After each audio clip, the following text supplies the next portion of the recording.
Get a sense of what the banking earnings will look like as well. IndusInd Bank kicks it off. Shraddha standing by. Shraddha, what's the expectation? Well, softer revenue growth, elevated credit costs and bond losses are going to be what is going to dominate banking earnings in the third quarter. Now, this is especially in the light of how the G-Sec yields have actually hardened. So, if you look at the movement in the 10-year bond yields, they've risen by 67 basis points in the October to December period. Same time last year, bond yields had actually fallen by 30 basis points. So, you would expect PSU banks like PNB, Union Bank and Vijaya Bank to get impacted the most. Private banks will only see a modest impact. That apart, focusing on the very important asset quality aspect, incremental stress again is expected to remain soft in this quarter as well, but recoveries and upgrades are expected to remain muted because of the slower resolutions.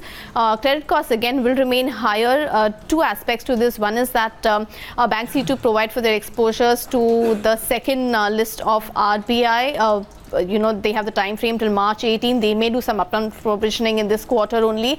And secondly, most of the banks have provided for the 50% required under NCLT list 1, but bid indications suggest that haircuts could be larger to the tune of up to 75%. If that's the case, they will have to increase the provision cover on that list exposure as well. They'll also have to provide for RCOM loan exposure just came out of SDR, and the most important aspect of course is going to be the divergence from RBI's audit. The audit was ongoing in the last quarter. All banks hadn't reported the outcome of the annual risk-based inspection of the RBI, so that's another thing to watch out for. In terms of the net profit expectations, again retail-oriented banks like HDFC, Yes Bank and IndusInd Bank are expected to continue with a 20% sort of a bottom line growth number.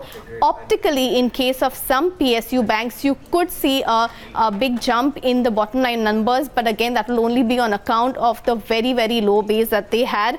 IndusInd Bank, of course, reports numbers today, and the net profit is expected to grow by about 22% or so. Loan growth expected to come in at 24-25%, net margins seen at about 4%, and asset quality should also remain stable, close to 1.1%, sort of a gross NPA number that the street is expecting. Again, RBI audit divergence again is not of a very big concern as far as IndusInd Bank is concerned, but broadly what we are going to be watching out for from the bank is two things that happened after they reported the last quarter earnings. One is, of course, the merger with Bharat Financial was announced, so any commentary with respect to the progress on integration is going to be watched. And again, CV sales have really picked up in the October to December quarter, so again market share gains in the vehicle financing portfolio is what the street will watch out for as well.